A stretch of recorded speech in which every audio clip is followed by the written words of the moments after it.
Hey guys, welcome back to the Zampi channel. Today we're going to be talking about brand archetypes, and I know it sounds like there's a lot back here. It looks like there's a lot, but it's going to be very simple to understand, and we're going to explain how it's actually going to help your content strategy, and that means it's going to help your SEO, it's going to help your social media, and it's going to help brand engagement and brand building. Okay, so if you guys have seen any of my other brand videos, you know I talk a lot about values.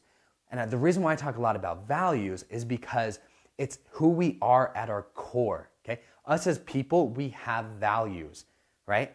And if you don't believe me, let's think, two extremes, okay? You have like the rebel teenager and you have the priest, right? They're not gonna do certain things. The rebel teenager is not gonna go to church with his family and sit there and be happy, and the rebel priest is, not the rebel priest, the priest is probably not gonna go out drinking and all that stuff, right? And that's in a black and white world, but fortunately for us, our brains work like that. We categorize things so they're easier to understand. So with brands, Nike, for example, Nike's been around for a really long time, and it's really hard to take all of that information and categorize it.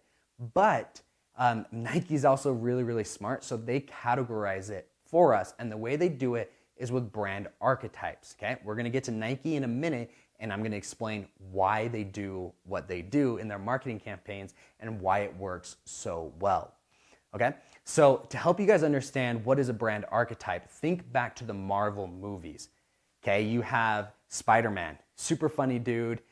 You have the Incredible Hulk, this green giant, okay? Then you have Iron Man, also a really funny guy. You have Doctor Strange, more serious, but also kind of funny. You have all these different superheroes that people love, okay? They love to watch. And that's why as a brand, it's easier to categorize and create this persona of your brand and communicate that with your audience than just hoping that it gets communicated, okay? That your brand is understood the way you want it to, right? It's easier to shape that for your target audience rather than hoping that they do it for you, okay? Does that make sense? So let's dive into the brand archetypes. Typically there are 12, okay? And you Google it right now, brand archetype, there's going to be an image that looks very similar to this, and there's 12 of them, but they fall into 4 different categories. One of them are brands that seek paradise, okay? Then you have the brands that wanna leave a mark, and then you have the brands that wanna build a connection, and finally the brands that wanna provide a structure to people's lives. Okay, so let's start with seeking paradise. You have the innocent first, okay? Now, seek paradise isn't I'm going out to the Caribbean islands and that's my paradise, like I have a coconut, pina colada, enjoying that. It's seeking a state of being for the innocent, right? So what brand does that? Dove soap, okay? What colors does Dove have? Blue and white.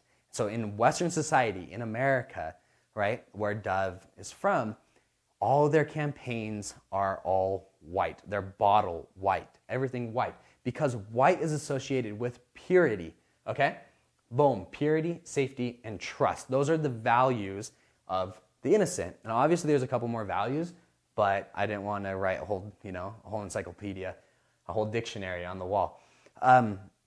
So let's look at one of their ads. Okay, an ad that aired a couple years ago that was very, very popular and sold a ton of products for them was they had a bunch of women on a mirror and pieces of glass, and they were cleaning it with soap.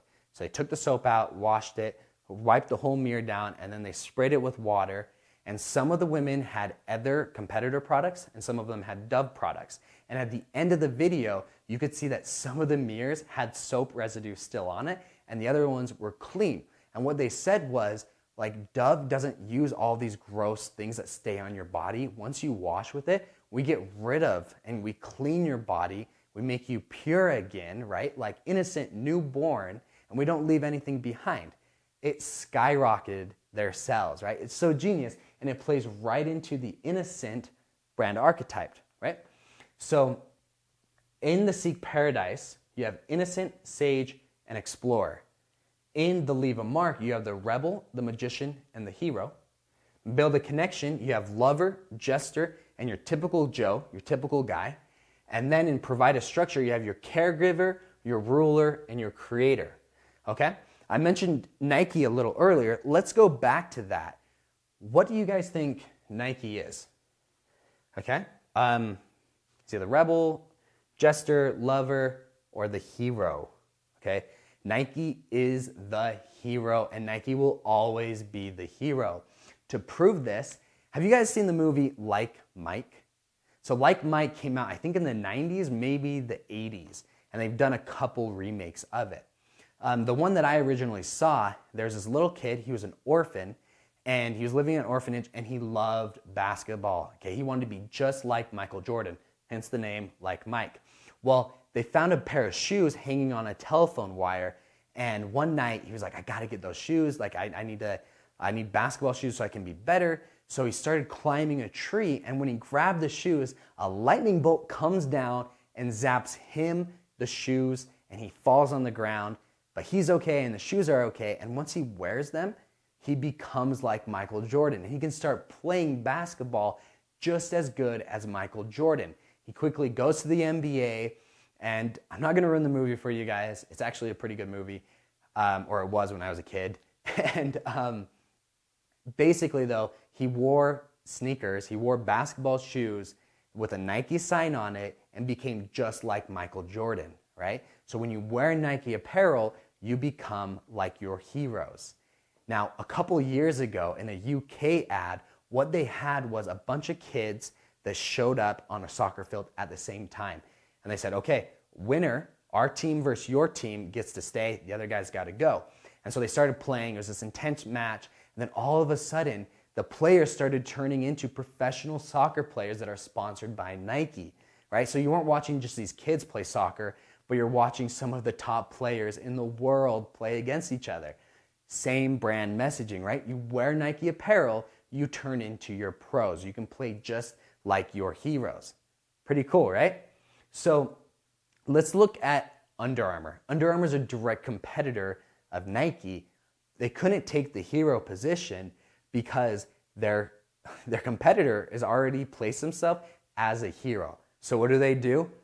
Boom! They are the rebel. All their ads are dark. They have a lot of red in there. They're really hyped up. Their leadership, they're risky, they're brave, right? That's what Under Armour is. You're the badass when you wear Under Armour. You're the hero when you wear Nike, but you're the badass when you wear Under Armour. And that resonates with a lot of people, right? And that's why Under Armour has positioned themselves so high.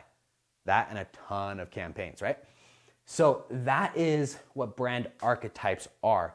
And they're super important because when you know what your brand archetype is and you know what your competitors are, you can control the narrative in the customer's mind, okay? So let's think about what is Zampi's brand archetypes, okay? So right now I 3D printed our kangaroo, our logo here, okay? And we still need to paint him. This guy over here, half painted, right? But we got a kangaroo with glasses on, and he's kind of ripped, right? But he's not a bodybuilder by any means.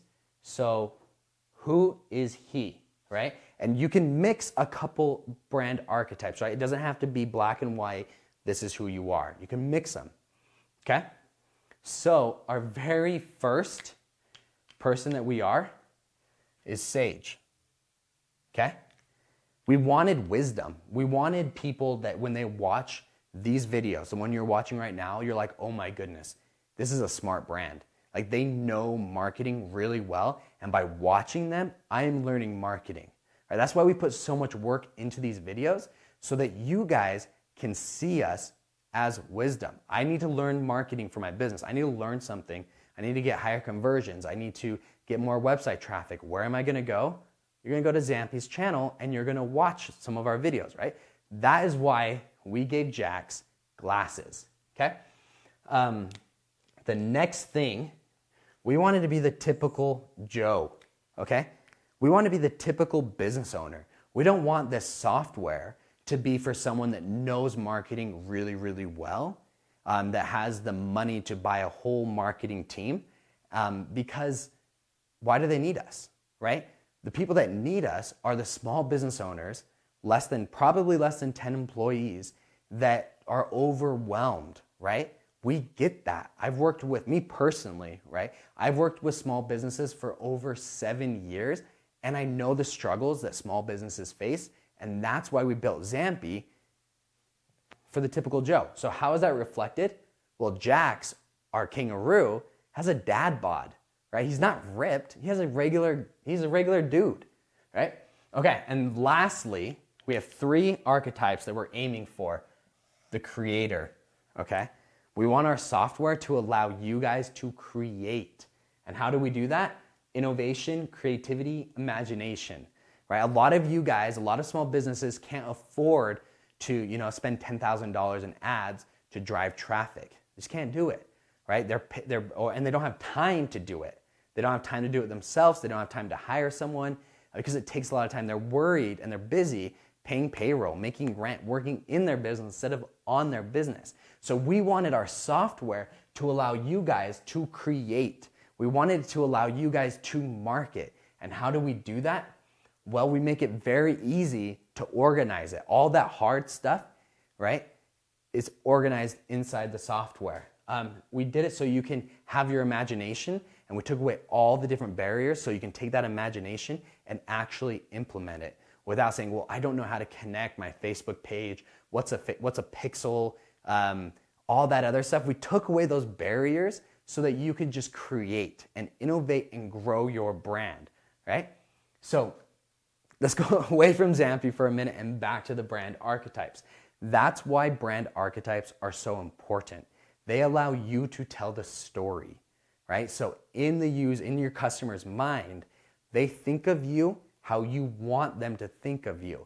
And then as you're building campaigns, you can position yourself against your competitors, Nike, right? Nike and Under Armour, and you can play off of that and capture market share, right? It's actually really, really fun because you can create your brand and you can make it come alive, right? It's no longer this crazy idea or thought. It's a tangible object, a tangible business, and it happens with brand archetypes. Okay, guys, I'll see you later. Bye.